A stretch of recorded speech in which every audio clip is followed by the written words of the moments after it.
Stoughton Area School District Board of Education. Ms. Egan, would you take the roll, please? Yes. Mr. Fry. Here. Ms. Fitzgibbon. Here. Ms. Hoppy. Here. Mr. Jackson. Here. Ms. Patterson. Here. Ms. Sorg. Here. Mr. Murphy. Here. President Sullivan. Here. And Mr. Buban is excused. And Mr. Coughlin is not here. Next order of business is public comment. If anyone wishes to address the board, at this point we invite them to come to the podium and speak to us on whatever topic they choose for approximately 3 minutes. Would anyone like to address the board? I see no one indicating a desire to address the board. We will move then to the legislative update. Mr. Buban is our legislative liaison. He is not here tonight. The next item on the agenda is the Spotlight on Learning. So we have Jen Monty and her students who will present on an England and France proposed trip. This trip then will be on the consent agenda for actual approval at the next board meeting. They wanted to kind of highlight their proposal of the trip and kind of some of the things that they would be doing. So. Thank you for having us at the board meeting tonight. I came about probably a year and a half ago just to come and ask you permission to take these wonderful students to England and France, and we went through the company of EF and we had a great experience with them, and so we thought we'd come back to thank you and to share a little bit about our trip. I don't want to talk the whole time. So I brought 3 students that, and I think you can attest to. How was the trip? Did you feel overall? I thought it was awesome. Yeah, it was amazing. Could y'all come a little closer to the microphone? Yes. Please? It was great. Oh yeah, it was an amazing trip. We got to see a lot of cultural differences, and we got to not only like have a lot of fun, but we learned a lot as well.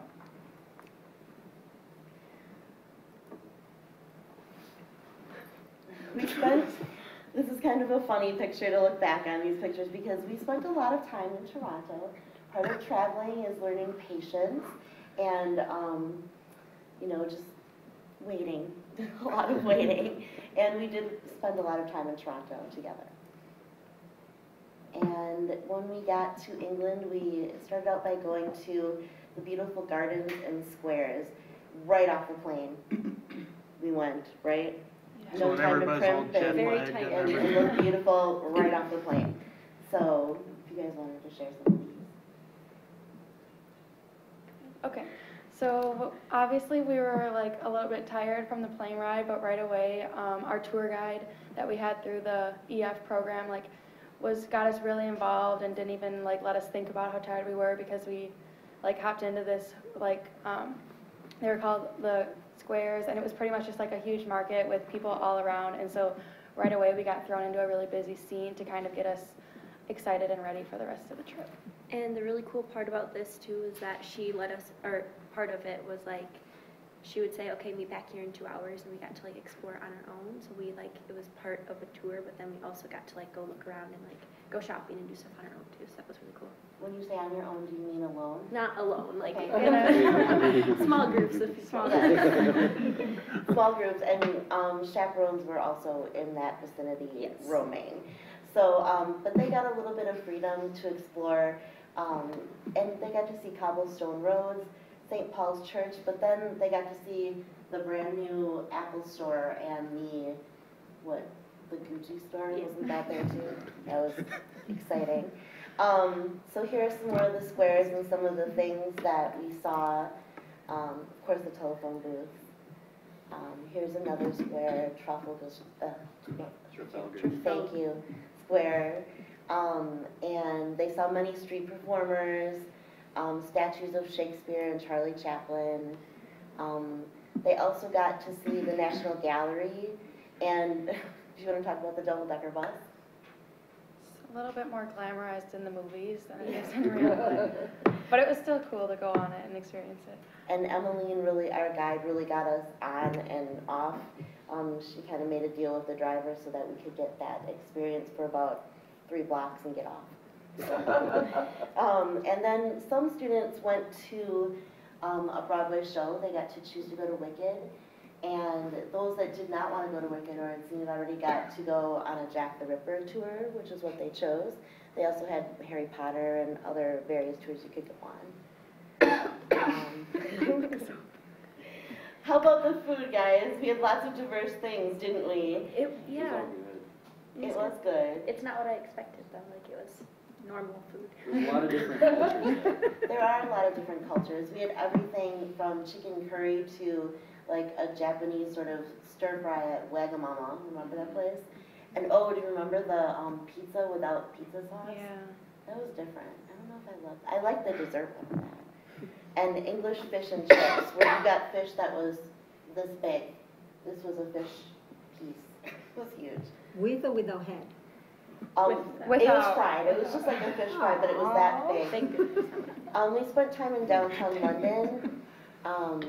I think this was probably one of your favorites, guys. Ronnie, you want to talk about that? So the London Eye, we got the VIP pass for us, so we got to skip the hour line.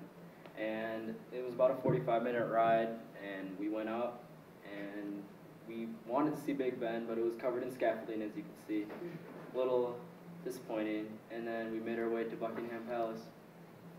It's going to be that way for 7 years, though, so. And this turns in the air, so it was an interesting experience, that London Eye. Is that the big Ferris wheel? Or- Yeah. Yeah. With the capsules that turn. Okay. Yeah. It was a little scary at first, but then you got used to it. Some people, didn't like it as much, but other people really liked it. You liked it. I liked it too. So then we went to the countryside and we saw Stonehenge and Salisbury, Stratford-upon-Avon. We had a short jaunt into Wales, but they have like street signs as long as these 2 tables put together for the street name. Bath, Oxford, and then back to London. So here's some pictures from Stonehenge and a student quote.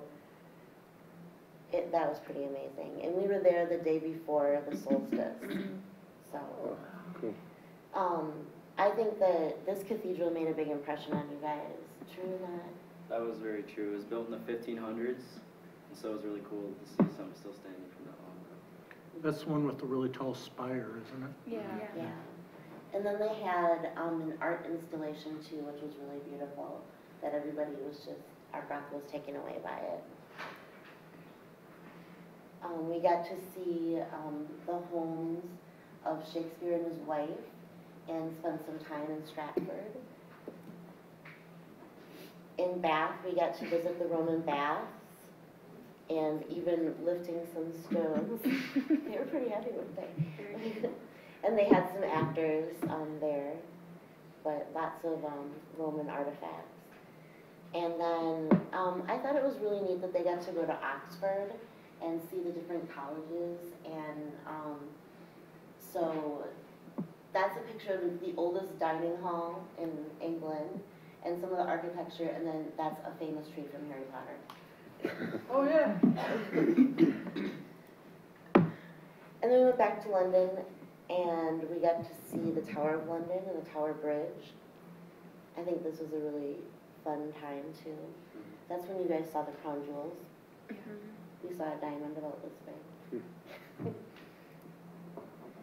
And the Queen was not there when we went, but we got to go to Windsor Castle, and I think you wanted to say something as well.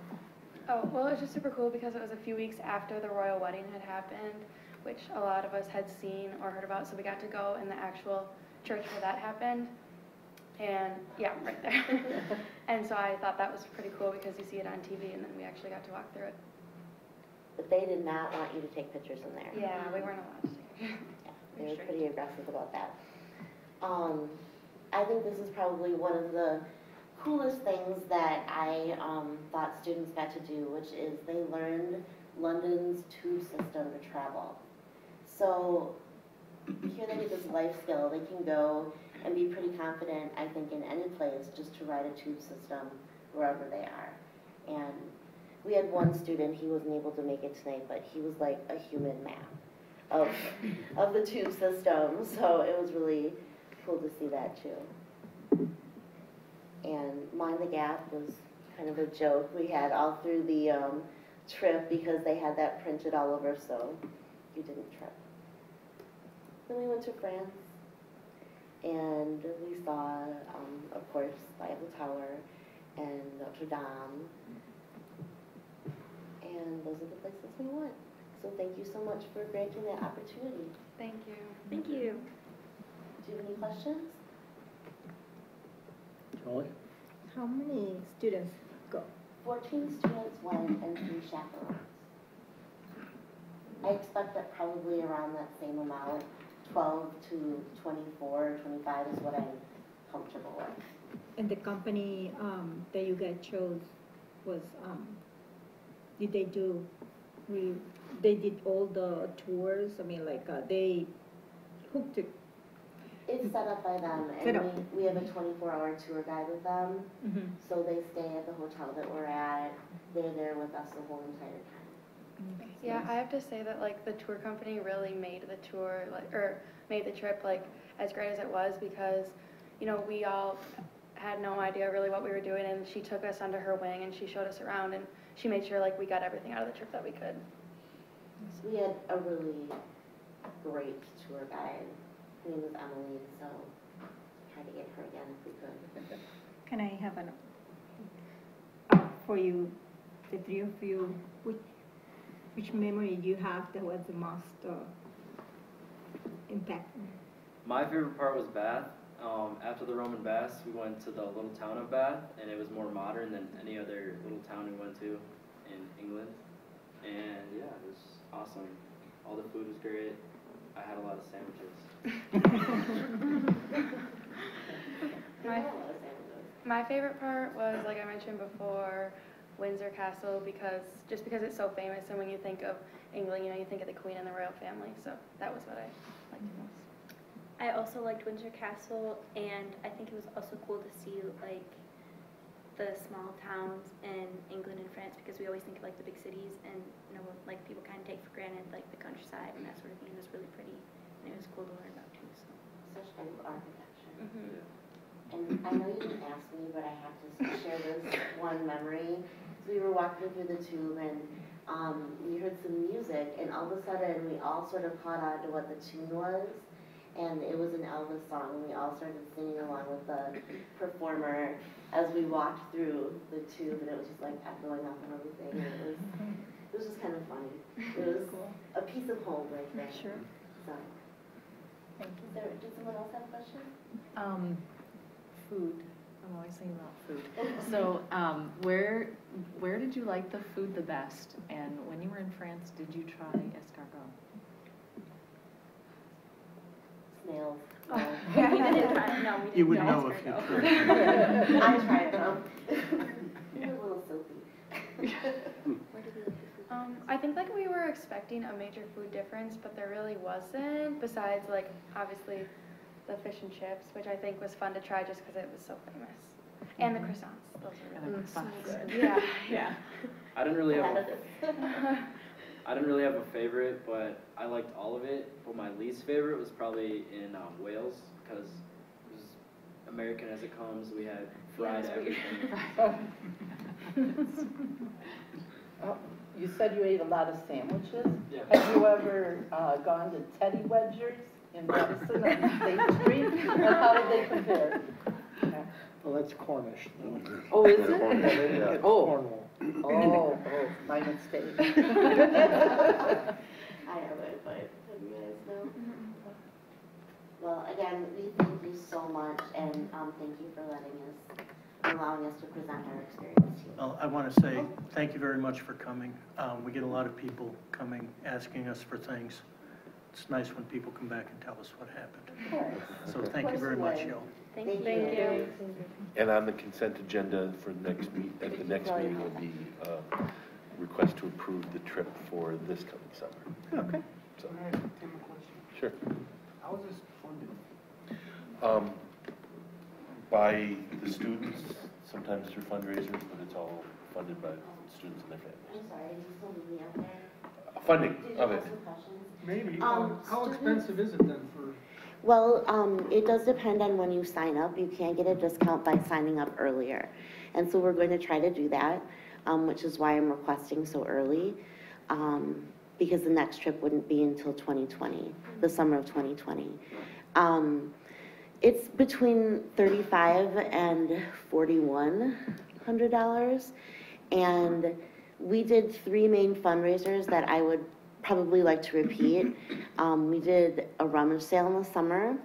We did our first in-school or during school fundraiser, which was selling mums and fall decor through Fitchburg Farms, which was really great. The students got to pre-order things for their customers, and then also we got proceeds from the sale of the day that we went and worked on the farm, and everyone picked up their orders. So that was a really nice, generous one that we did. The third one that we did was Durango's Pizzas, and I know as soon as we sold them, about a month later, we had people wanting more. So we only did the sale once though, but they would have bought more. So those would probably be the 3 that we did, and we would do again. So, and I know kids paid for part of it too through working, and parents, they have, did any of you use the site? Which one? It's like a GoFundMe site, but within the company, yeah. PDF type site? Mhm. I didn't know. They have like a safer version, so parents, grandparents, aunts and uncles could go on and add money to their account to pay for their trip through the EF site. So, Any other questions? Thank you. okay, I'm sorry I left prematurely. That's all right. You can always, if you have any questions, please email me, just jen.bonte and the rest of our email. Okay, thank you. Thank you. Next on the agenda is the district administrator's report. Just a couple quick things. Want to make sure I invite everybody to the facilities committee meeting tomorrow, where the major topic on the conversation will be modern learning environments. So I'm looking forward to that presentation and talk about what people are predicting should be a modern learning environment. And then the only other thing I had was, there are a couple things. Annual meeting is October 22nd, so I encourage all community members to attend the annual meeting. And then parent conferences are the 24th and 25th of October. And we're all looking forward to those. Mm-hmm. Any questions? No questions? Next on the agenda is the consent agenda.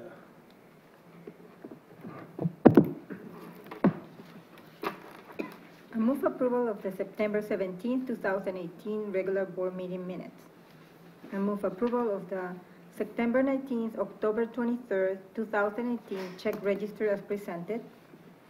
We would like to say thank you to the following individuals and groups and move approval of their donations to the district.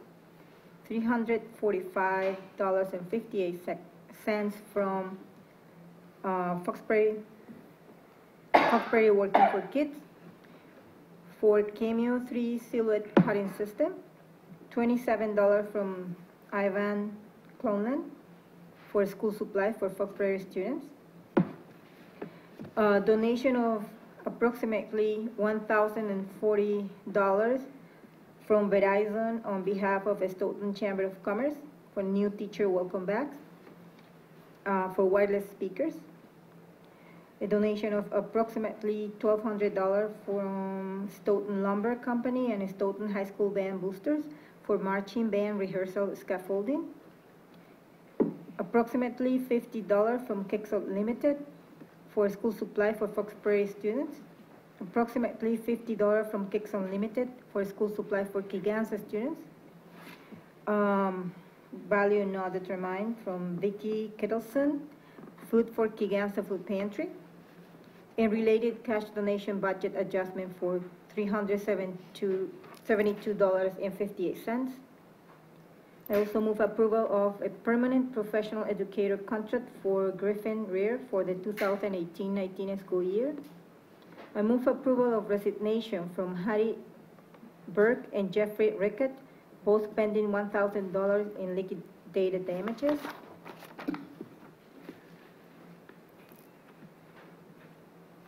I move to approve the Stoughton High School Extended and International Field Trip request for the Stoughton Legion Dancers 2019 Spring Tour to Arizona and Nevada on March 22nd through 29 in 2019. And I move approval of the 2018-19 School to Work Agreement with the School District of Belleville, Deerfield, DeForest, Marshall, McFarland, Middleton, Cross Plains, Monona Grove, Mount Horeb, New Glarus, Oregon, Stoughton, Sun Prairie, Verona, Waunakee, and Wisconsin Heights.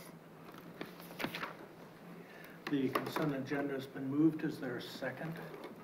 Second. Second by Mr. Jackson. Is there any discussion?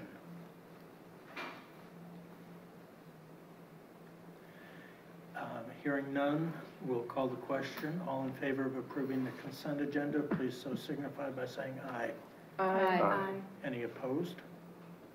Any abstentions? The consent agenda is approved. Next on the agenda is discussion of committee reports.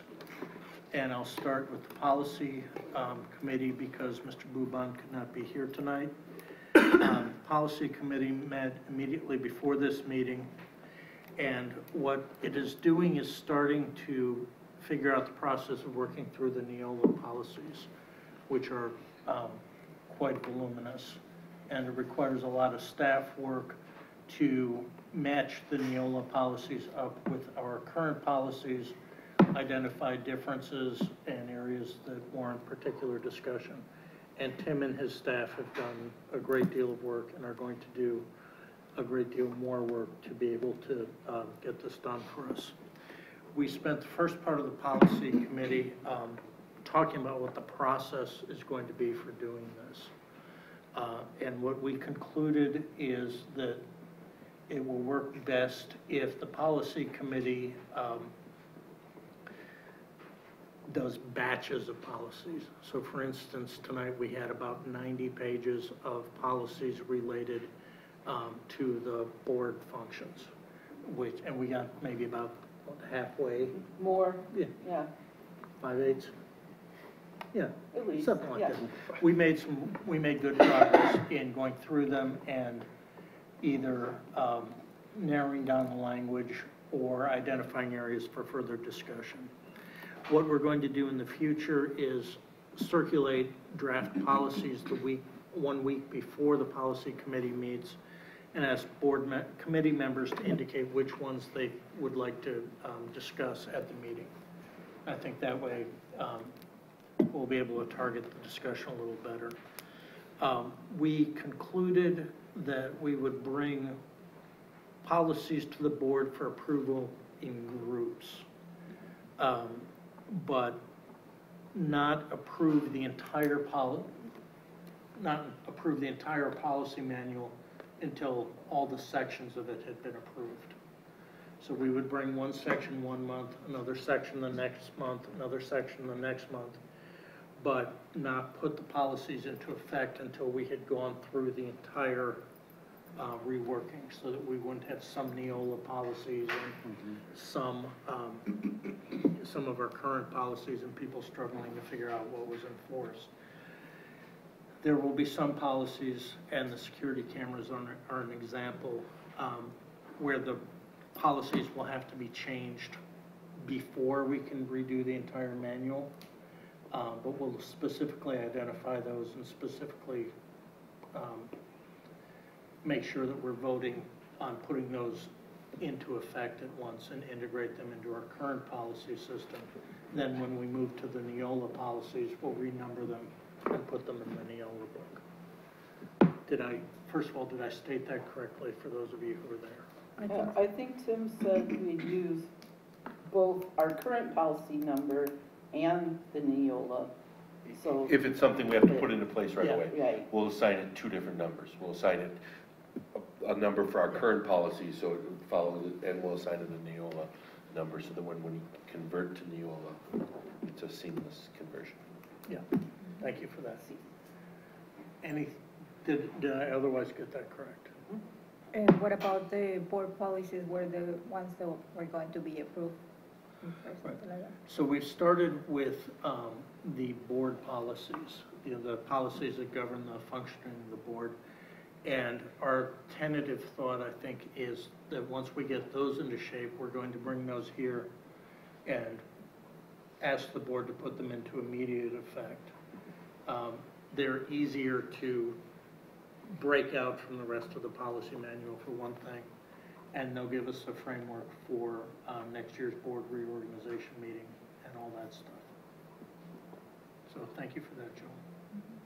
Are there any questions or comments or concerns about any of that? Yes. Yes. How different is this gonna look when it's done compared to the policy manual that we have now? Is it gonna be a noticeable change for folks, or? Yeah, I think it is. It's going to cover, and I mean, based on what I've seen so far, it's going to cover some things that we don't cover. And it's going to make us, I think, consider some areas that we haven't really considered before. So one of the things I really like about the Neola process is they highlight areas where, there's a big decision, like that showed up on the cameras, for example. And then Tim and his staff are going through and identifying conflicts or questions that are raised by the interface between our current policies and the Neola policies. And so we had some pretty robust discussion around some of that stuff tonight. But I think at the end it's certainly going to look very different, and it's going to have some different content too. Is it gonna result basically in a larger policy manual then? I don't think it'll result in a larger policy manual. I think they'll be more comprehensive. I think also, from what I'm seeing, they'll be easier to find. Because there are times right now where I know we have a policy, I know what section it's under, it's hard to find it. I think these will be easier to find and easier for a logical progression of where do I look. Sounds positive. Yeah, and I think a lot of that is that it's, we've had this very organic growth of our policies. We've put in new policies as new subjects have come up, and we've periodically reviewed policies, and the people who did that put a ton of time and effort into it. Right. But it's like building a house with, okay, we'll add a room on here, we'll add a room on here, we'll renovate the bathroom. And, after a while, it just sort of gets disorganized. And Neola, I think one of the big values of Neola is that it's got a structure to it that our policies currently don't have. And that'll be really useful for people who actually try to use the policies. So, Good. Steve. It seems like we've talked about this, but maybe I'm thinking of something else, but one of the areas of communicating out, so when we have changes that might affect staff or procedurally, hey, we're going to do this a little bit different. Do we have a communication? I don't recall specifically if we have a communication plan, or is it as needed? It's as needed, because not every policy needs to, for example, some policies are relatively straightforward. So one of the policies the policy committee looked at tonight was the boundaries of the school district. That's not going to change. And so that's adopting that policy. That doesn't need to be communicated out. But others, yeah, they will be communicated out in one venue or another. Okay.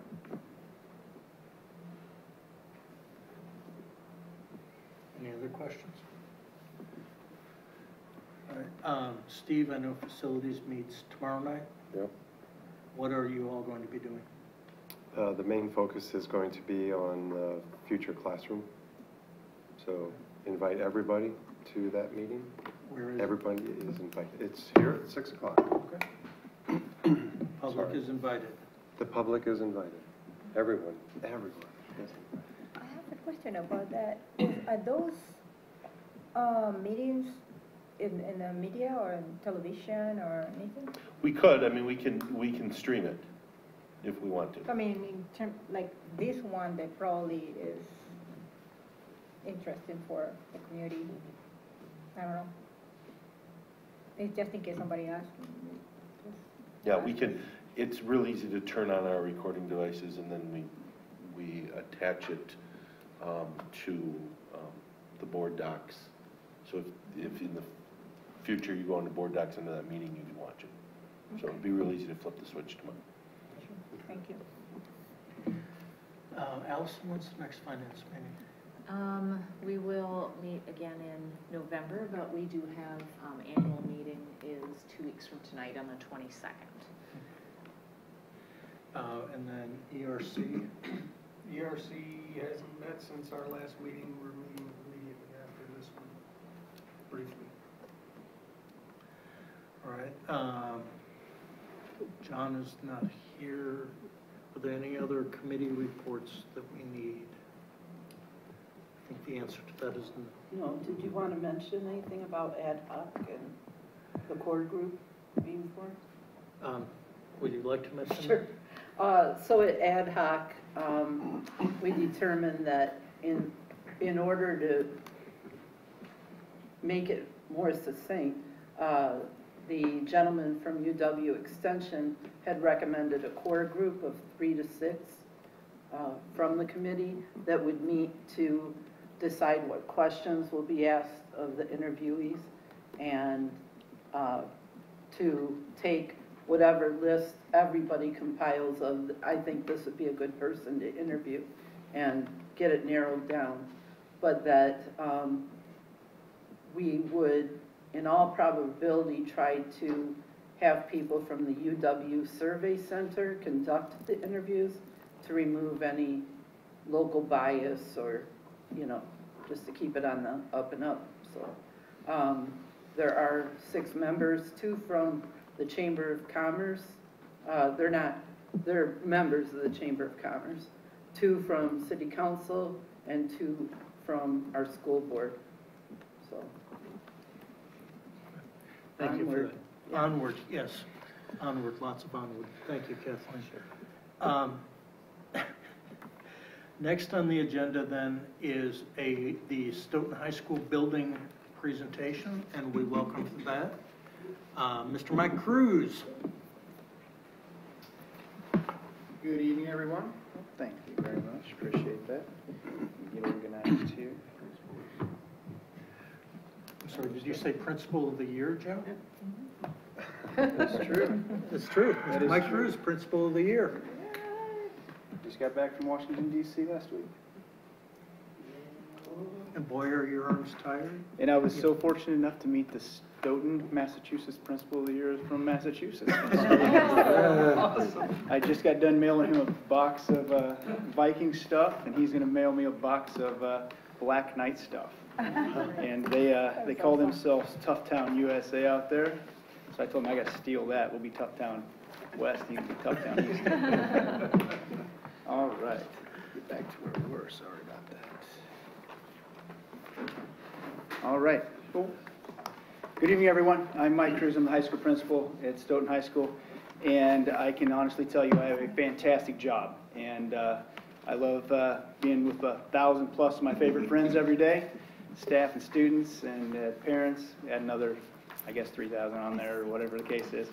But I just want to introduce myself and then talk to you about Stoughton High School tonight. I'm going to do my very best not to leave out some things because there's so much good stuff going on there. I just want to make sure I come across with everything, and I'll gladly take any questions at the end. I'll invite any of you guys at any point in time to come over to the school at any time. We'd love to show you around. So without further ado, going around, just so you know, is the state report card from last year. This year's still embargoed, I think. I have one slide from this year, but it's about demographics. I want to get as current as I could get for you. All right. Wrong way. There it is. Well, first of all, welcome to our school. Let's talk just a little bit about the pictures up that you see up here Were selected for a good reason. One is the introduction of our Link Crew, which is freshman orientation. The two kids giving high fives there. Graduation, of course, accumulation of their high school career at the bottom. Peer mentoring program we have with our elementary schools in one picture, and the Spirit of Excellence Award, which we have. And so there's some meanings there behind those pictures. To start out with, also the information up there is our demographics from the latest school report card, which you guys haven't seen yet, but these are the demographics. They're a little bit different, and I'll explain why. We're a 912 comprehensive high school. The enrollment's a little different. We're currently right now at 979 students. We have a total of 117 teaching staff, 73 teachers, 13 EAs, 12 custodians, weekends or week custodians, 6 administrative assistants. We have 3 counselors, Miss Ash, Miss Natsky, Mr. Burke. School psych, our new school psych this year is Miss Shane. Our social worker is Miss Teresa Hermanson. We have 2 assistant principals, Miss Rohde and Miss Shamer, myself. Mr. Dow is our athletics and activities director, and Todd DeVici is our school resource officer. We also work through Taher as our food service provider, and there are 7 people on staff at Taher most of the time in the high school during the day. We operate on a 7-period day, if you don't know. We start at 8 a.m. into 3:20 p.m. And our school is very proud to say that we practice integrated comprehensive services model, which is full inclusion for all of our students being educated with all their peers all the time. We offer coursework across a wide spectrum of curriculum areas: agriculture, food and natural resources, art, business, information and technology, family consumer education. We have general elective, everything from Fab Lab to a variety of courses across there. Health science, language arts, mathematics. In music, we have band, orchestra, and choir. Physical education, science, social studies, technology and engineering. And in world language, we offer Spanish and German. We have over 137 enrollments in 14 different AP courses: literature and composition, calculus AB, calculus BC, statistics, music theory, psychology, U.S. history, American government, world history, biology, and physics. We pride ourselves at Stoughton High School working very hard to help students prepare for their future and have one of the highest graduation rates in the area of 97% on average for the past 9 years, I'd say. All right.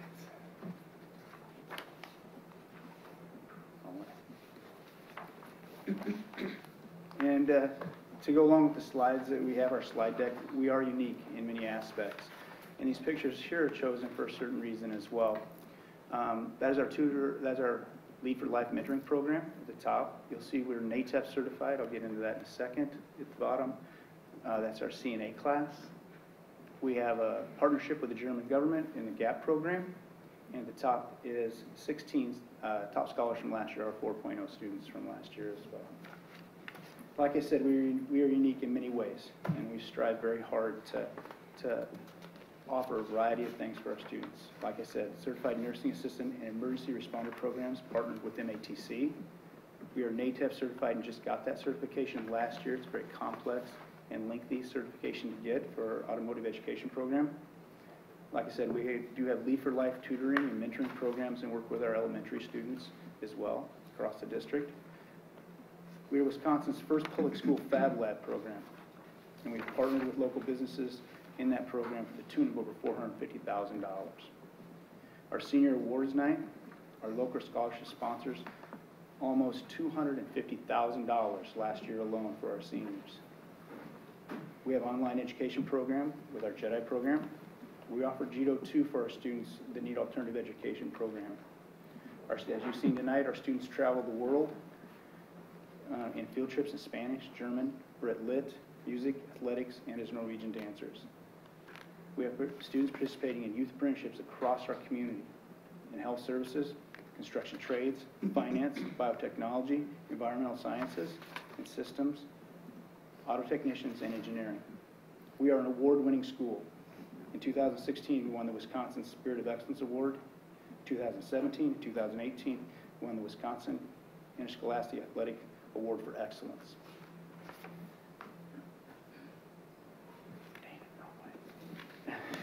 We pride ourselves on our school culture and value our culture as well. Slides pictured up there, you see our Norwegian dancers. I believe they've been around since 1954, 50, somewhere around there. Before you got here. Before I got here, well before my time. Up top is our academic team, state-winning academic team, I believe, and down at the bottom is our students gathered around. I believe that is the Wisconsin Interscholastic Award that we won as well, WIA award. Nope, not yet. Almost, but not yet. Besides academic success, we have a robust, positive school culture based on student engagement. Approximately 70% or more of our students are involved in at least one or more school activity.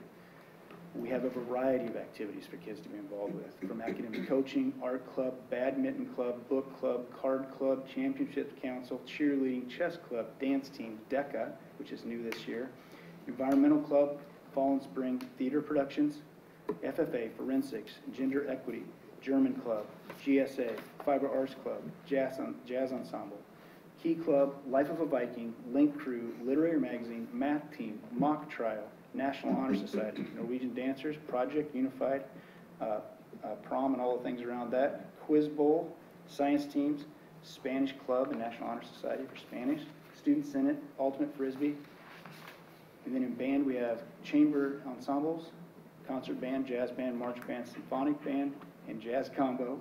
In chorus we have Viking singers, Divine, Jazz Corps, Magical Singers, Freshman Madrigals, concert choir, chorale, solo and small ensembles, pop concert, and dive in. In orchestra, there's chamber strings, string choir, symphonic orchestra, chamber ensembles, and hood orchestra. So hopefully I didn't leave anything out, but we have a lot of things for kids to get involved with. And, hold on a second there, Ms. Becky, you're almost ready to click it, thank you. Mr. Dow and Derek Spellman put together a video. I just happened to see it last week, and it truly embodies the character and what we're striving for in our extracurriculars and athletics, which totally dovetails into the culture we have at Stoughton High School. So I'll let Becky play that if you can. Me, up, down, next. No, go ahead.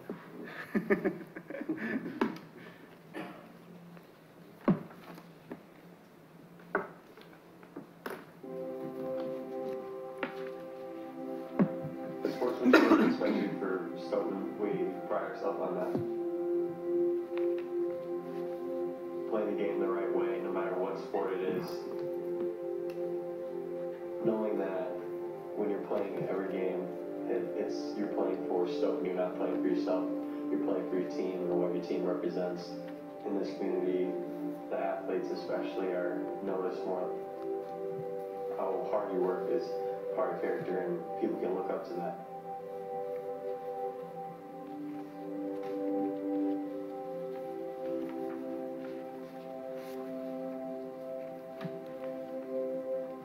What I learned is that it really defines who you are as a person and what makes you as a person. From competing at Stoughton sports and just from being a freshman into senior year, it really shaped who I am today, and it really just made me a greater person and made me want to work harder and be a better person than I already am. Leadership is a big part of my life. Being the president, it's important for me to be a good leader because the people in the school look up to me, and that also plays a role in my sports. You're responsible and respectful. Just show a positive attitude all the time because, like, whatever you do, the people around you are going to follow what you do. Leadership means somebody that mainly looks out for others. I'd say character means the 3 R's: ready or responsible, respectful. Respecting your team, coaches, everyone that's coming to watch you. Making sure you're holding yourself accountable as well as holding your teammates accountable. And by doing that, you have to have the right message and the right voice. So if your message is right and your voice is right, then everyone's heard and everyone's on the same page.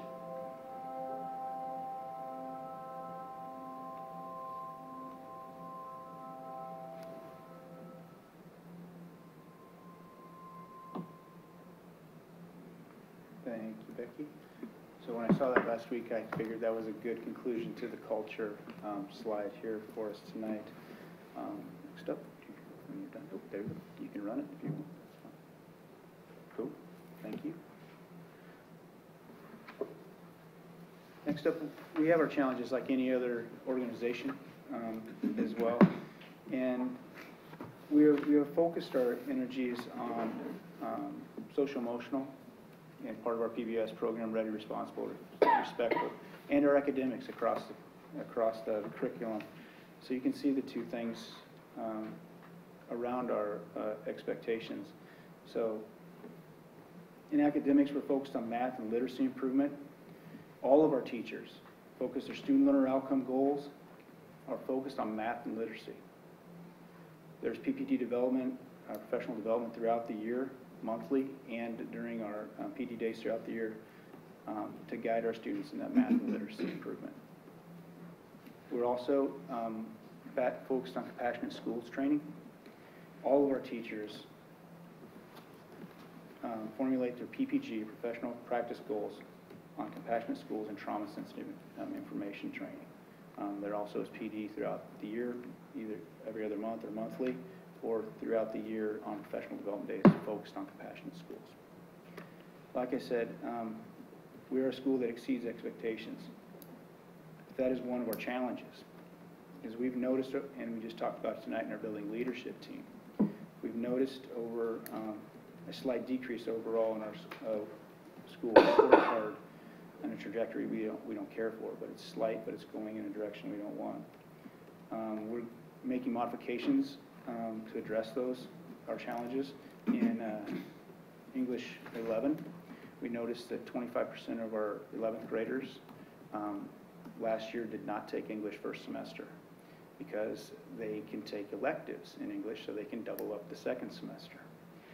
That doesn't help us when we haven't had English from May to February, preparing for ACT. So we're readjusting our curriculum and addressing that so all of our kids are moving with English right away in the fall, that 11th grade year. We are addressing our math curriculum as well and how we offer certain things to help move our skills and ready ourselves for as we do those state testings and those kind of things. So we're addressing those issues. We just had those conversations tonight. They've been ongoing for a while, but they'll continue on as well.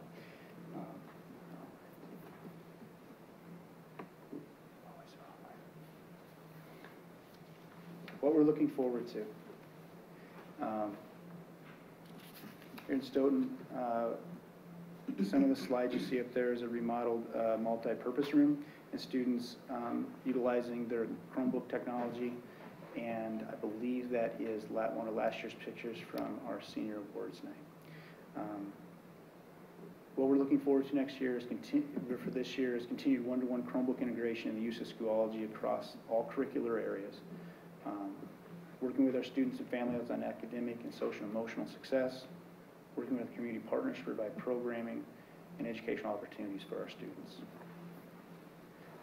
We at Stoughton High School look forward to another great school year. So, I don't know if since it's presentation format if I'm taking questions, but I'd love to have some. Questions? Allison? Yeah. On the list of activities, it said literary magazine. Is that North Star? Nope, that is No, not so North that's Star. different. Yep. North Star is a class, and it's also a paper, but it's a class. Literary magazine is different than that. It goes out twice a year, I believe. Yeah. Oh, I didn't know about that. Yep. Goes out And North twice. Star then isn't on your list? It probably should be, but it's also a class. Oh, Yeah. all right. Other questions, comments? No questions. I have a question for Burke. With this principal standing right here? Yeah, I know, right? Go, Bird, go. I would just wonder, what do you think that the students think sets Stoughton apart from McFarland or Oregon or other area high schools? That's a good question. I mean, I haven't been at the school for very long, but from what I've experienced and what I've heard throughout the school, the Fab Lab definitely sets us apart from them. But I've heard that kids have gone to McFarland but came back because they didn't like their school there and they thought Stoughton had such like nicer people. There's a lot better kids here is what they were saying, kind of. So that's what I've heard for the most part. I have a question about the North Star. Sure. I understand there's something of a kerfuffle about a recent article in the North Star. Could you talk about the policy of the district with respect to the North Star? Yeah, I sure can. The North Star is an interesting publication because I do not get to see it before it's printed. There's no administrative purview before it's printed. That is very uncommon. It's written in board policy. That's the way it's been ever since I've been here, and was that way many years before I came. Why?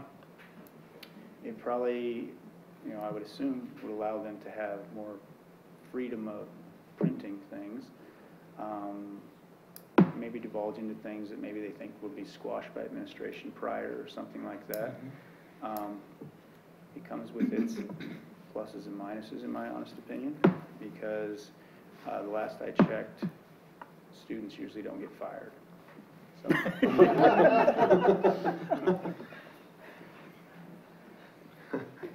That's why it comes with pluses and minuses. So he's the most honest principal in the state as well. Yep. I'll call it as I see it for the most part. But it is challenging at times because they want to address critical issues. But the last article, it did not feel good to some people. Was it an article or an editorial? Good question. I read it as an editorial. Might have been That's what I editorial. did too. Yeah, I don't know how it was listed. Yeah. So some people didn't care for it.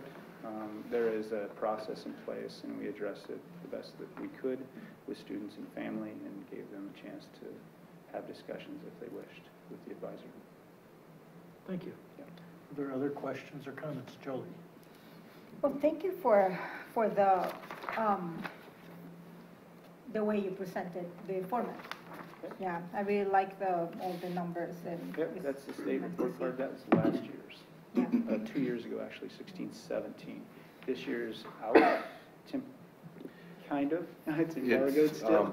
This year, we just got the preliminary school report cards. They are embargoed. Read into this how you want it, but till the Tuesday after the election. The week after the election. Purely by coincidence. Purely by coincidence. Sure, it's approved. Yeah. I have a couple questions. One is where you have the demographics here. Have you, do you have an idea of how it had changed from years before? Are you talking about the demographics? The demographics on that here. sheet? If you look at the first slide? I think it's the first one, yeah. That one. is last year's demographics. The one you're holding in your hand is 2 years ago demographics. And this year will probably be a little bit different because we have at least 979 students this year. So But you remember like how fluctuated, like in the race or ethnicity, how the fluctuation was? Well, that is this year's. The one you're holding in your hand is 2 years ago. So as you can see. Oh, I'm sorry, Yeah. yes, okay, Yeah. okay, yes, okay. That's 2 years ago. That is a year ago, and it's probably a little different now. Okay. But we haven't got the stats in. Okay, so we compare these two, kind of like. Yeah, that's in- last year, okay. this is 2 years ago, yeah. Okay, well, that question also leads me to the other question. So I'm glad that you guys still have the Lead for Life children program. And I don't know, it was my impression, maybe I'm totally wrong, but the students that I've seen lately, and it's hard to state this question because I don't want to hurt feelings or anything, but I am seeing less students of color doing the tutoring program. And I don't know if that has anything to do with the students that are taking the class or the students that are doing or going to the different schools through the tutoring. Okay, so if I'm hearing you correctly, you're asking me if there's less students of color in the tutoring program? Yeah. In the Lead for Life. Lead for Life is a class, anyone can sign up for it. Mhm. And I'm not gonna take students in or out based on color. We would love to have some of Sure. our minority students walk into that. But if you ask students to be in a class or ask students to go into a program and they choose not to, I'm not gonna drag them into No, that and program. that's not what I wanted to know, if that was my impression or is that way, that there are less students of colors taking the class and then Just- going to, you know? It's just a class. So students of color or not students of color, we would hope that, I know that we're looking to have some of our minority students maybe lead in that arena and do that, but it's open to all Yeah. students. No, and I understand that. My question is basically because we want it or not, when you go to the schools to do the tutoring program, most of the kids that need the tutoring are usually more on that side of students of color. Not all of them, of course. And it's always been, it's a fact that you, as a child, look at others by how they look, and you look up to them too, and how they look, how they behave and all that. So it's just, I wanted to know if that was my impression, if there's anything that we could do to not to obligate anyone to take the class. Of course, anybody's allowed to take it, but if there's any way that we can increase our diversity for that. I know that we talked to all of our, or in the past, counselors have went and talked to our minority students and asked them to be in the class. If they choose not to be in the class for whatever reason, that's their choice, but they've been asked. Okay. And at that point in time, we have to make a decision who's in class. I don't ever want to set a class up to say that it's only for certain people. Of course not. Of course not. And, or defeat the purpose. yeah, exactly. And a lot of the times we find, I'm going to be honest, our leaders are young ladies. And I'm not going to tell a young lady who wants to go help children. And they do a great job. That's not my point. I mean, No, I totally understand your point. And we go and address everything we can with students that we hope they would take that class, and they've been asked. Okay. Does that answer your Thank you. question, Julie? Yeah. Anybody else? Thank you. Seeing none? Run while you can. Thank you very much. No for problem. If coming, you guys sir. ever need anything, just please give me a call. Thanks, I Mike. wouldn't worry about that at all. Thanks, guys. Have a great night. Thank you. All right, at this point, we're going to take a 5-minute break before we move to the next agenda item. So we can try and be back here about 8:04. And I had not checked my email immediately before the meeting. Mr. Coughlin is excused. I'll have North Stars at the next meeting for you guys too. I just forgot. I'm sitting on my clock at home. Yeah, the clock is not loud. Has it been that? Yeah, it just stopped. I don't know, it's 7 o'clock. What a hero it is. I wonder if it's 5 minutes. Tick, tick. To me, it would be like. It's moving, 5 minutes is done. See? I'm wondering if we're in some wormhole or something. There's a And there's signpost just up like ahead, the Twilight Zone. grinding of gears. I read the article of it and I was like, it's not. I like, They're just, what they're I saying like is that. we shouldn't be No, it's okay. praising. I like that they're personal. Yeah, that's basically what it is. I like it And too. that, I like it. not on me, but I'll bring it to the next Use meeting. the, Yeah, I'll have it all. the artistic freedom, or artistic freedom. I'm gonna go back. And if there is something that really was like a feedback or something like that, I didn't think it was a hard. In fact, it was somewhat, it was balanced. It was. And I think it's Okay. the same as what happened with it. Yeah, John tried. I think we injured. I mean, it's the same thing. Yeah, I didn't, I think it's, we have a policy. And then also, it allows them to take responsibility for what they write, and it is not something that the story super bad. Somebody found it hurtful. Well, But I don't think it was written hurtful. No, I can see it wasn't written that way, but I can see people. I would say, They have very perfect, yeah. So that's the thing, my father had a deal. Right. So I can see it's very sensitive issue. Go with this parameters, right? Yeah, exactly. Yeah. But that's like our policy relates to there's lots of sensitive subjects that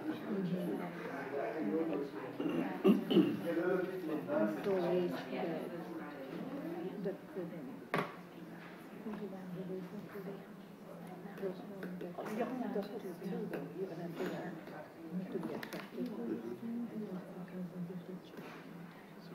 what I don't understand is But we still want them. Yeah, we throw a lot of them. it's all Right, yeah. I don't know how they change the curriculum. We work through with curriculum. Right, no, you're right, you're right. And he started teaching the class, it was something I like he was not creative. I don't know the curriculum itself, but changed. But it was, I thought it made it to go out. And they did teacher and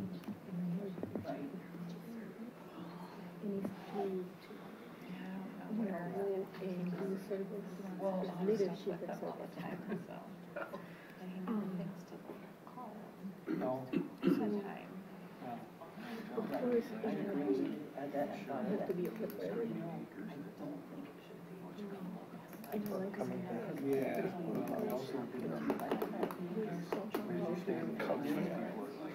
I think they're trying to kind of. Yeah. And he was fine, and then all of a sudden he was like, I just want to go home. Yeah, see, once we start down that road, I know who's next up against the wall.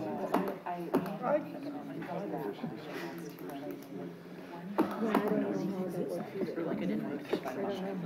Looking at the report card of my own self. Not so hot. You might. Sore subjects are Yeah. sore. Oh, I can see. Yeah, the guy they just put on injured reserve because he came down with an autoimmune disorder. All right, y'all, let's get back to it. Was it something I said, Mr. Jackson? All right, next on the agenda is Erica Pickett with the Third Friday Count update. Ms. Pickett, welcome. I always follow the good stuff. So as many of you know, we have two specific dates in the district that we perform a student count. And typically what we talk about here is our enrollment. The actual count that we use are for a couple different purposes. The one we do in September really drives our revenue limit, which really determines how much money we have for the school year and what portion of that determines our tax levy that we'll be setting here within the next month or so. We also do a count the second Friday in January that's used for state aid purposes. But our third Friday is the one that we really focus on, and you can see what we've given you isn't our count for revenue limit purposes, but it's really the enrollment. So the numbers that we use when we look at our staffing plans, when we talk about planning for future capacity, that kind of thing. And when we compared our enrollment this September to last September, we are down a total of 94 students in the district. When you look at the number of kids that are actually in our buildings, we're down about 87 because we do offer some online programming, and there's a slight reduction in that as well. So a little bit more than we were hoping, but again, it's just continuing the trend that we've been experiencing since 2002. I also wanted to mention that when we look at our total open enrollment numbers, I know that's a number that we try to keep an eye on as well. We have 82 students coming into the district and 207 leaving the district, so it's a net loss of about 125 kids. When we look at 2017 in comparison, we had 85 coming in and 224 leaving, so it was a net loss of 139 last year.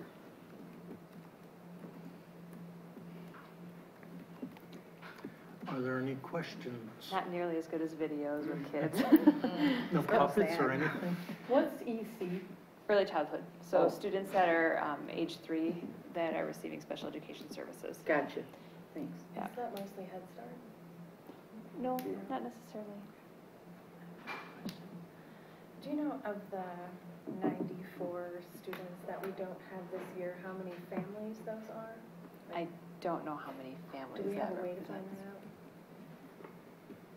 It would be beneficial for the ad hoc committee to know if that 94 represents, you know. Like if it's out migration? 60 families that have left, or if it Well, is truly 94 families? Well, some of it is just fewer kindergartners Right, than so- graduating students. Yeah, so if you look at the September 2017 column, you can look at their senior class. Last year's senior class was 255. This year's kindergarten class or 4K class, you know, is 203 or 174. So a lot of it's there. So really, but I think what you're getting at is if families are families leaving. Right, because there's a loss of 43 in 7th grade, which to me. That's is not a an cohort. interesting, What? That's last year's 7th grade class compared to the total in this year's 7th grade class. So if you want to look at a cohort, meaning this year's 7th grade was last year's 6th grade, Okay. you would want to look, so last year's 6th grade class was 209, this year's 7th grade class is 196. Right, okay, so that's really just. That's a good point. The variance column doesn't necessarily tell us a story in terms of people leaving, but I think I understand what you're asking for. I just don't know the answer. I don't know if we'd be able to pull data that would be good, meaningful data, because we'd have families that were leaving, but we also have families that come.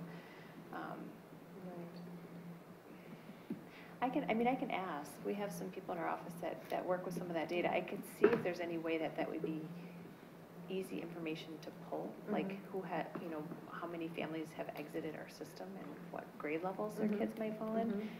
Can't make any promises, but I can see if I can pull something. Numbers around how many new families have entered that are not necessarily K would be good to have as well. Okay.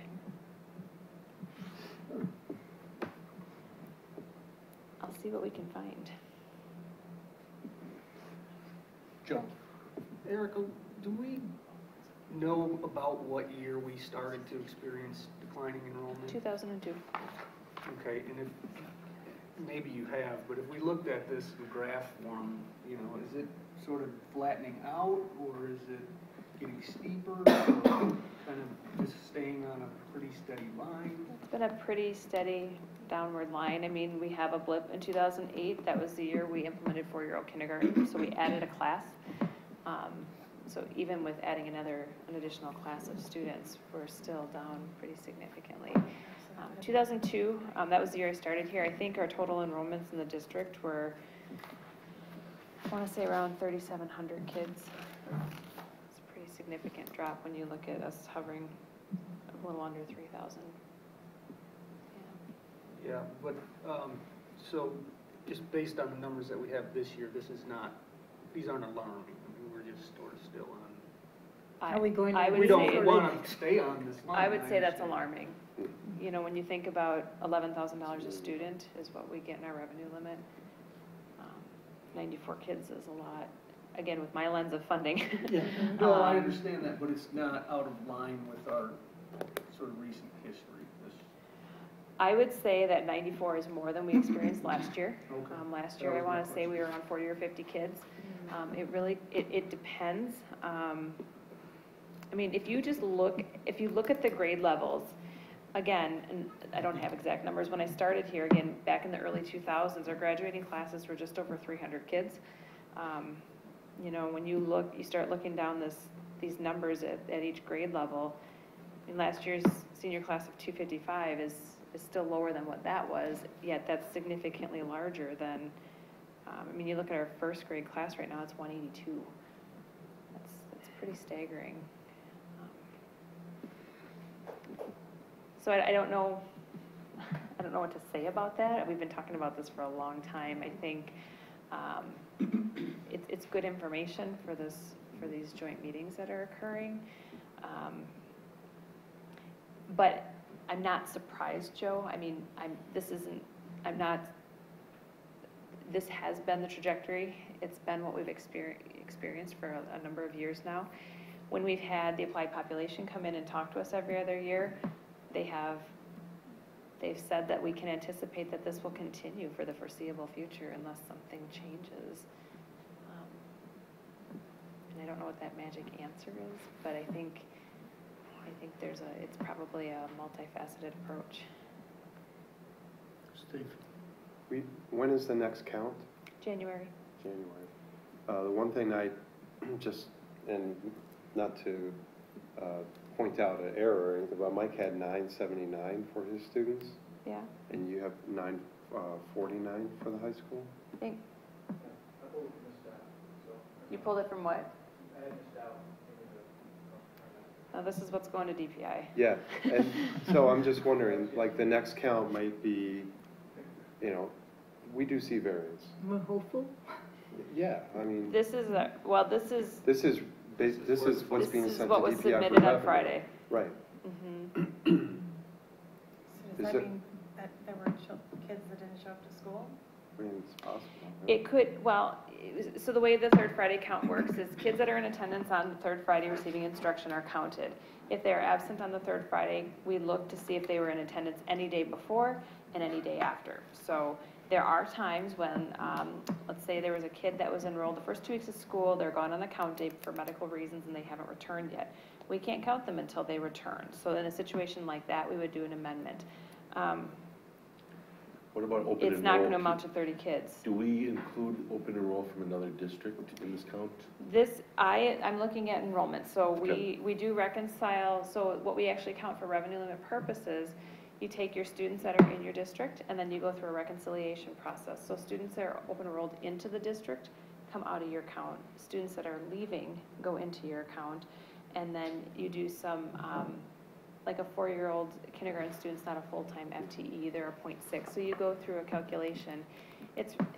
And the ins and the outs are really to get to who are your residents, school-age children residents that you use to determine your tax levy. One of the things that strikes me as very odd about looking at these numbers is that there's a few classes where we have significantly fewer kids than last year. So looking at this year's 7th graders, for example, we have 196 this year. In last year's 6th graders, we had 209. Yeah. So somehow we lost 13 kids. We lost 12 kids in the transition from 5th to 6th grade. And then there are 11 in the transition from 4th to 5th grade. Then there are others that appear to be very stable. Yeah. You know, I mean, we had, last year we had 209 third graders, this year we have 210 fourth graders. Mm-hmm. And is that something that we've seen in the numbers before? I think it can really vary from year to year. Some of it is movement between public school and private school. Mm-hmm. You do see that. So we get the big influx after 8th grade. We do get, 8th grade to 9th grade typically grows a little bit. I would say many years ago, we would see growth from 5th grade to 6th grade because we had a private school in town that only went through elementary grades at that point in time. Martin Luther doesn't have a private school anymore, so that doesn't impact us like it used to. And then I will say that over the last few years, we have seen some transiency with some families where they might be here and then they're gone. I mean, you'll see differences between the September count and the January count due to people moving in and out at different points in time during the year. So, are we able to tell if child X was enrolled here last year and is not enrolled this year? Are we able to tell where that child went? yes. Yeah. And that's something that gets trickier as there are more and more options that exist for a student.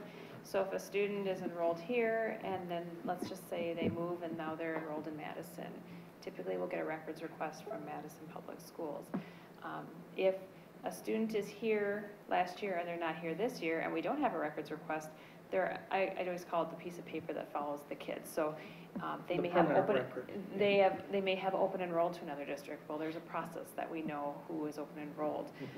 If they are homeschooled, there's also a process where parents are, they're supposed to notify DPI, and we have access to that information. What gets a little tricky is if they've enrolled in a private school, the communication isn't always the same.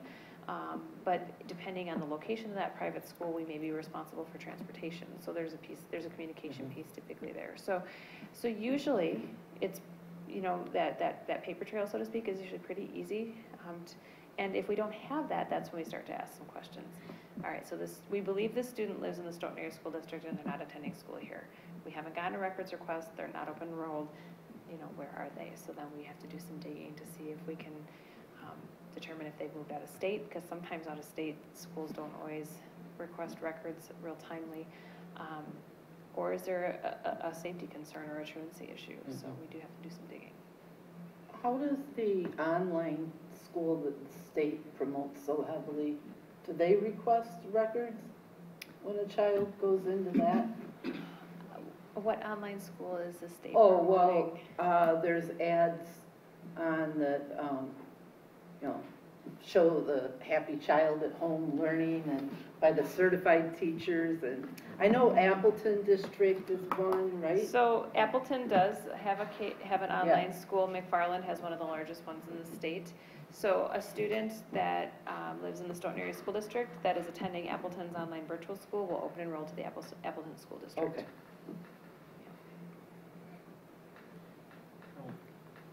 Do we have students families using voucher, and you know how many? I don't know that until DPI finalizes our revenue limit, and then there's a little line that shows up to tell me. The first year they did vouchers, we had 2 students. Last year we did not have any.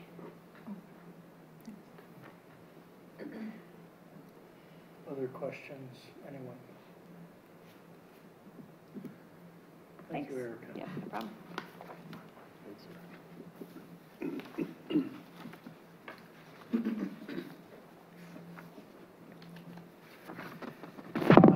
We have one item on the discussion action agenda tonight, and that is policy 1024, video surveillance and electronic monitoring, which is up for a second reading. Before we open discussion on that, we would need a motion, which normally would come from the chair of the committee, but he is not able to be here tonight. Would anyone like to make a motion? I can move. I just need to read it. Sure.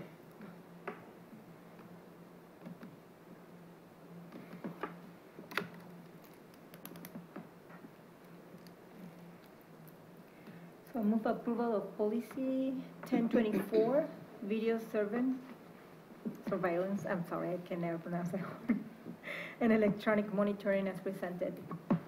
We have a motion. Do we have a second? Second. Second by Mr. Fry. Discussion.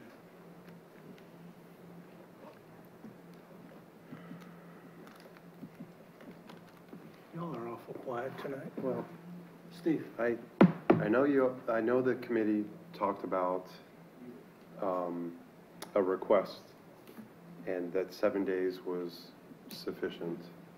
And I know we could always go back and modify it at a later date. I just want to make sure that 7 days, it just seems like a short amount of time. So That's on page 2, at the top of page 2. Yeah, you're talking about the sentence that begins, "The board shall maintain video surveillance, electronic monitoring records, recordings for a limited period. Any request to view a recording under this policy must be made within 7 days of the event/incident." Right. And your concern is that's... It's just, you know, and I think it was explained last time, well, if something happened on Friday, it still gives, you know, weekend plus days into the next week. I guess not that I've heard from anybody, but it just feels like it's a short time frame. Yeah, I think the discussion that came up in the committee, and, you know, y'all correct me if I get this wrong, I think part of it is that the incidents that are going to, you know, that this policy is intended to cover, you're going to know if that incident occurred pretty quickly. Okay. So if your locker's broke into, you know that your locker's been broken into. If something's been vandalized, you know it's been vandalized. If there's a physical altercation or an assault or something like that, you know that's occurred.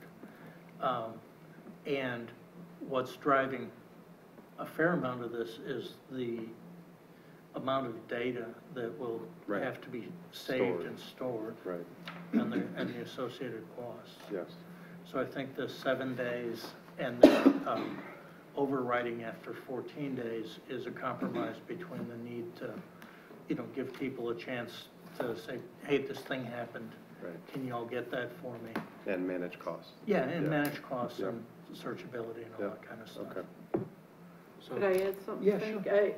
I had brought up a concern with that, especially with young women that maybe have, you know, been sexually assaulted, and, you know, their unwillingness a lot of times to come forward. But that's why we need to make it very clear to students that they have this 7-day window.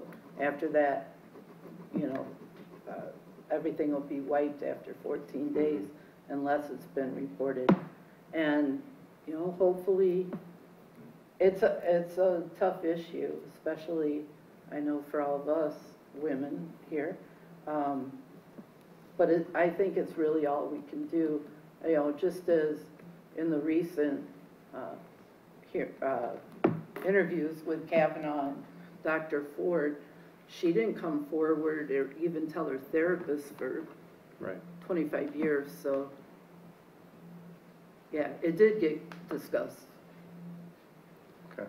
yeah, and it's, I mean, speaking for myself, I'm not entirely comfortable with that timeline, but, you know, given the amount of data we're collecting, the storage costs, I think, I mean, I can live with this as a reasonable compromise. Okay. But I hear where you're coming from. Joe? Can anybody speak to the reason that there's the 7-day window, but we hold on to the data for 14 days? The way, and again, it's storage capacity, it's somewhat how big a server, how long we're gonna do it. So after 14 days, it writes over what was before. So it automatically writes over, so we have 14 days of storage. And so, when Paul, who was the technology coordinator, when we were talking about this, we had originally started talking about 10 days. He asked that we have a little longer, because if it is a long weekend, and for some reason they can't pull it, something's going on, when it hits that 14 days, we don't manually override it, the system automatically does it. It just writes over. And so he wanted to make sure that if something happened that they couldn't pull it, that they'd have a little more time to bring in somebody else from the company or something to pull it before it automatically wrote over it. So that we wouldn't, because what we were worried about and he was worried about was the worst thing that, you know, we don't want to happen is somebody says, I want this data and we can't access it, and automatically it's lost. Yeah, that makes sense now that you explain it that way. And Joe, I also wanted to let you know that with that discussion that we had, I had asked about what if it's Christmas break and the kid reports something at 3 o'clock, and was assured that even during break, there's always an admin staff available. Somebody can get a hold of somebody. Yeah, so we would tell the students that, you know, that would be a way that they could report if it happened to be late on Friday before 2 weeks break. Well, that brings up another interesting question, which maybe this will be handled in the guidelines, but I think one thing we need to make sure that we do is make sure that there's a clear process for how students or parents alert somebody. Right. There will be. We are working on that. And so, as I said, one of the things that, and I brought this up at the last meeting, a concern that I think I share with people around the table is law enforcement access and sharing this video, et cetera. So I was in the process of working with attorneys to address that issue in administrative guidelines. Neola has kind of latched onto that. They talked about it as a Neola group and has made some changes addressing that issue. And I'm expecting that to come at the end of this month. That was my final question was, I've heard from a couple of people that other districts that have this sort of policy, the only law enforcement person that can see it is the SRO. Is that something you're considering? Yes and no, because of the fact that I also want to make sure that it's available, that if we happen to have an armed intruder, let's say, which I pray we never do, our system is capable of letting law enforcement access it out in the parking lot. I don't want to prohibit them from responding to the scene and being able to pull up the cameras and know exactly where they need to go. So I want to make sure we give that leeway as well. Some people say, well, that's an extreme situation. I don't want to be the one said, yeah, we have the capabilities, but we wouldn't let them do it. So I'm trying to figure out how do you balance both. You know, hopefully we'll never be in that situation, but in case we ever are, how do we make sure we do it? So I don't want to just limit it to the SRO. There could be a situation where, but I also want to put parameters on that those situations are rare. Right, I wonder if in most ordinary circumstances, Right. we could say, Yep. we would prefer that it only be the SRO. if it's a And even the SRO, I'm trying to phrase it, because the SRO should not be accessing this unless they're invited to do so. Right. So it's those type of things. You're thinking about all these things. Right, right. Because I'm also cognizant of our students' privacies. Yeah, as am I. Yep. It's not a gotcha system, it's a backup Right. too. Yeah, and it's new, and I think we all worry about getting it Yeah. right.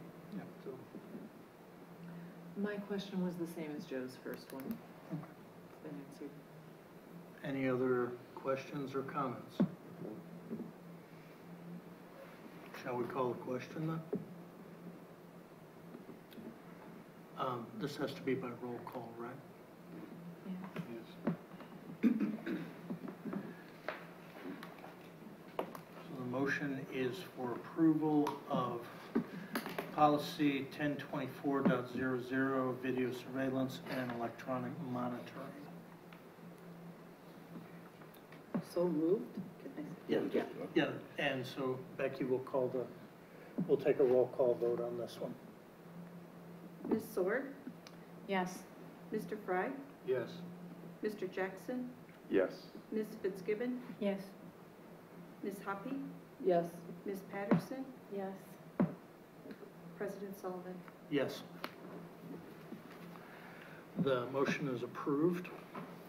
That is the end of our discussion action agenda. We've added a new standard item to our agenda, which is a recap of action items. The only thing I have on my list at this point is for Erica Pickett, which involves checking on the data that Jill requested regarding departure and arrival of families. And we can talk more offline about what that should look like. As far as future meetings go, we have regular board meetings scheduled for November 5th and 19th. The Facilities Committee meets tomorrow. We have the annual meeting and the special meeting and tax levy all set for October 22nd. We are having some difficulty, board members, scheduling the consultant for the district administrator evaluation. The process that we talked about at the meeting last Saturday will unfortunately not be possible. So alternatives will present themselves in fairly short order. I want to thank everybody for attending and participating in the retreat last Saturday. I think we had a very good discussion. And I particularly want to thank Tim for his participation and taking his Saturday to be with us and help us figure out what we're doing and what the next steps are. I felt really good about the discussion that we had. I felt like it was very constructive. And I thank you all for coming on this odd little trip with me. So, having said that, at this time, the chair would entertain a motion to adjourn. The motion is by Mr. Fry. Is there a second? Second. Second by Ms. Hoppy. Call the question. All in favor, please so signify by saying aye. Aye. Any opposed? Hearing none, the meeting is adjourned. Thank you, everybody.